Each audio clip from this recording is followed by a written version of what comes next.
Ты снова тут. Значит, тебя не оставляет тот самый вопрос: эволюция, сотворение или... А может, ты захотел потренировать навык критического мышления? Что ж, сегодня я продолжу изложение эволюции глазами ее противников. Но не забывай, следом грядет изложение эволюции глазами ее сторонников. Теперь, когда ты знаешь, что акцент проекта на критическом мышлении, открою маленький секрет. Дело в том, что на данном этапе я оставляю с собой право воспроизводить манипуляции, которые практикуют как креационисты, так и эволюционисты. Для чего? А чтобы потом их разобрать. И это хорошая причина сразу приучаться слушать критически и не питать иллюзий по поводу ученых или священников. Золотое правило гласит: не верь ни мне, ни кому другому. Люди, если не врут, то ошибаются. Ключевое слово в этом предложении «все». Все врут или ошибаются. Еще чаще то и другое. Если ты не хочешь повторять ложь и ошибок других, смотри правило первое: никому не верь. Я сейчас не о том, как отношения с людьми строить, я не о доверии. Я о том, как с информацией работать.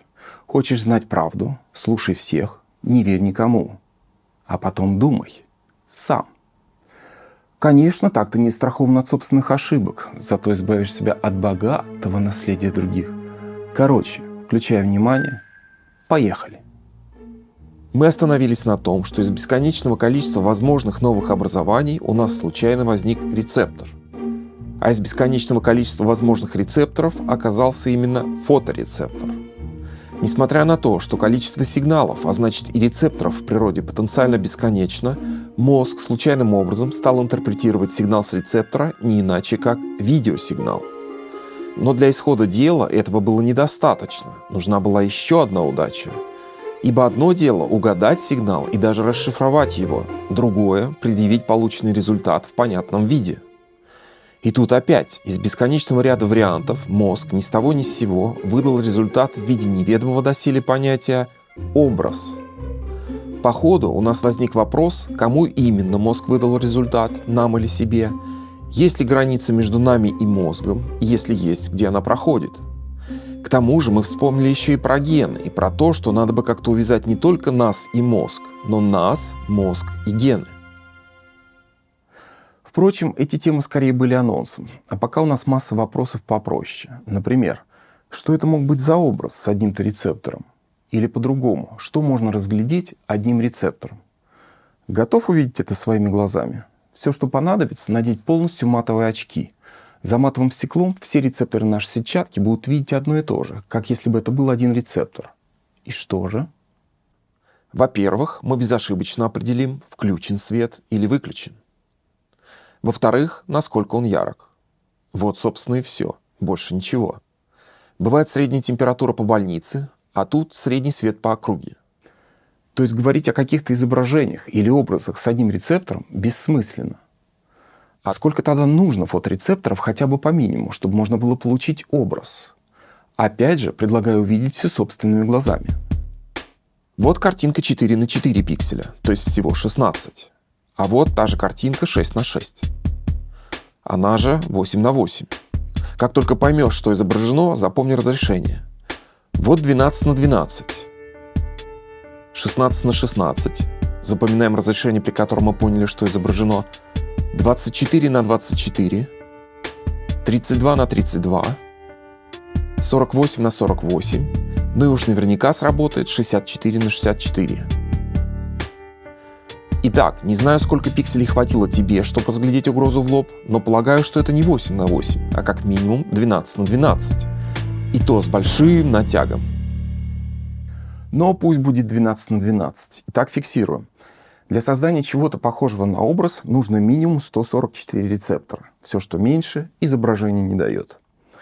Таким образом, наша история нуждается в коррекции. А именно, вместо «однажды от мозга случайно отрос нерв», а затем «однажды случайно на конце нерва образовался фоторецептор», правильно будет сказать «однажды от мозга случайно отросли 144 нерва или больше», и на каждом из них тут же случайно образовалось по рецептору. Мы понимаем, что нервы отрастали от мозга случайным образом. Каждый из них мог двигаться в любом направлении, как корни у дерева. Однако, чтобы получилась сетчатка, все они должны были оказаться в одном месте. Что может заставить 144 нерва, растущих случайным образом, проложить одну и ту же траекторию и закончиться в одном месте? Вопрос. Впрочем, это была провокация, ведь ответ на этот вопрос мы, конечно, знаем. Так получилось. А если быть точнее, вот как это объясняют товарищи-эволюционисты. Изначально разные мутации приводили к тому, что нервы у одних особей росли во всех возможных направлениях равномерно, а у других немного более концентрированы в каком-то одном. И по какой-то причине отбор благоприятствовал именно последним. Что могло быть причиной такого отбора, я лично ума не приложу. Но готов на это согласиться. Интересно же, что будет дальше. Так что пусть все будут в одном месте. Вопросов-то не меньше. Например, как мозг сумел не только прочитать изображение, но и сделать это правильно? Это только кажется, что если все рецепторы в одном месте, тут-то все и встало на свои места. Увы, картинка еще и близко не пахнет, даже если скопление фоторецепторов и назвать протосетчаткой. Дело в том, что если все это произошло случайным образом, значит рецепторы расположились в произвольном порядке. Например, так, или так, или так, как угодно. Что же мы имеем?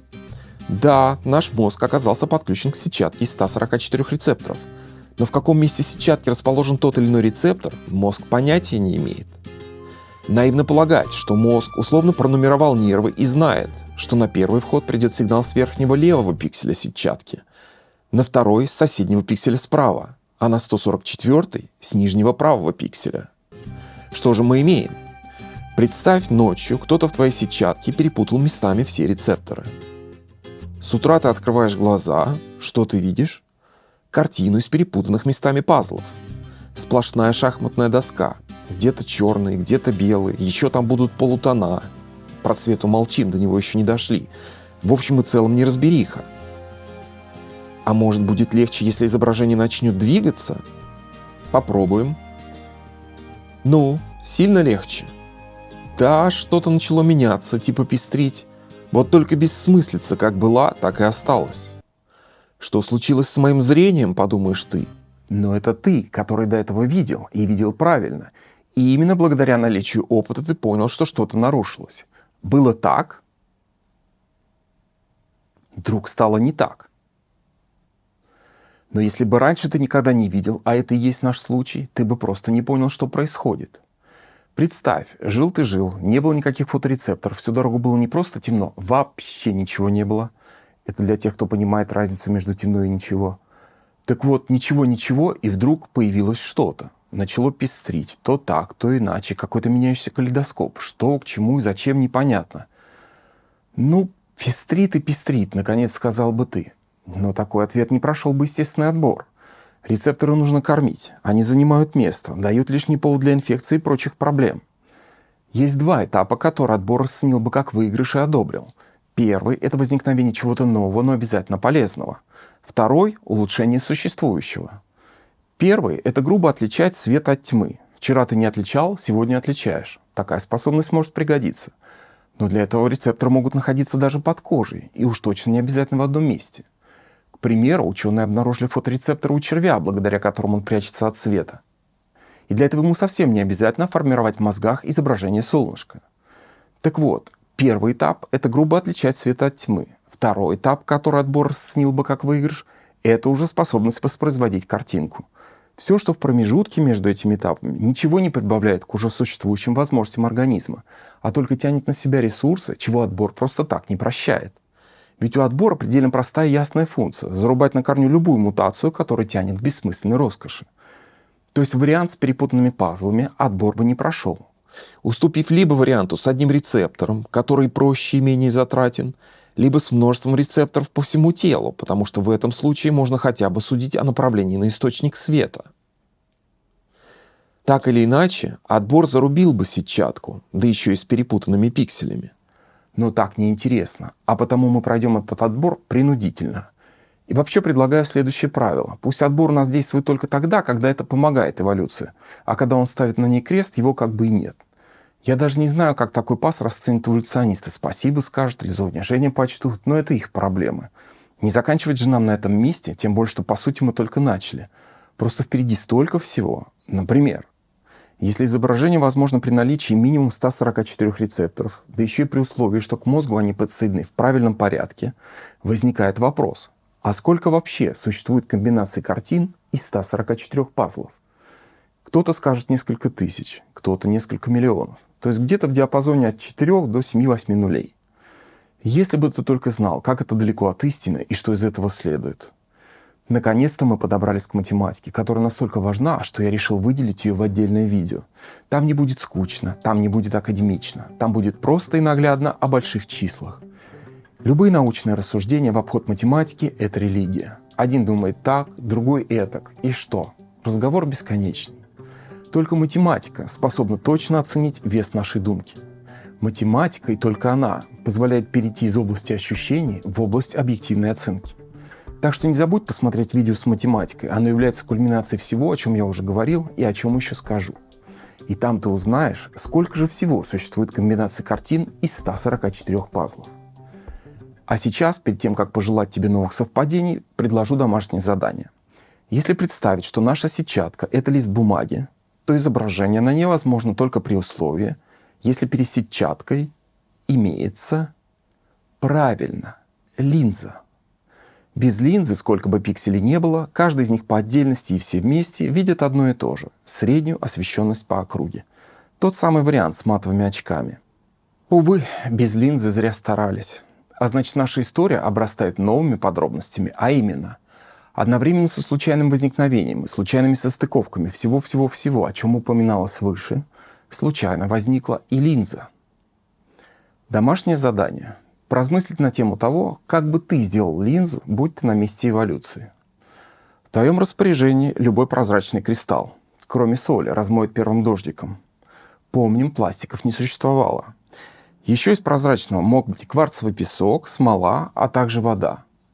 Теперь о том, чего у тебя нет. Нет инструментов. Рук тоже нет. Итак, задание. Сделай линзу из кристалла, смолы, воды или кварцевого песка без помощи рук и инструментов. Ты же понимаешь, если глаз не начнет видеть в скором времени, все, что уже наработано, будет уничтожено отбором как лишнее бремя. Время жмет, за тобой линза. Да, и еще одна особенность этой линзы. Она должна передаваться твоим потомкам по наследству. Так что успехов. Возьми столько времени, сколько понадобится, но не перетрудись. В перерыве не забудь посмотреть блог с математикой. Мало ли на какие мысли натолкнет. И не пропусти постскриптум. Сейчас, когда я пишу эту часть, видео с математикой еще не готово, и, видимо, придется подождать некоторое время. В общем-то, это хороший повод не только подписаться на канал, но поставить и уведомления о выходе на канале новых материалов. Однако прямо сейчас я записываю не только эту часть, но и некое обращение. Так что пока не пропусти обращение, а потом и видео с математикой. До новых совпадений.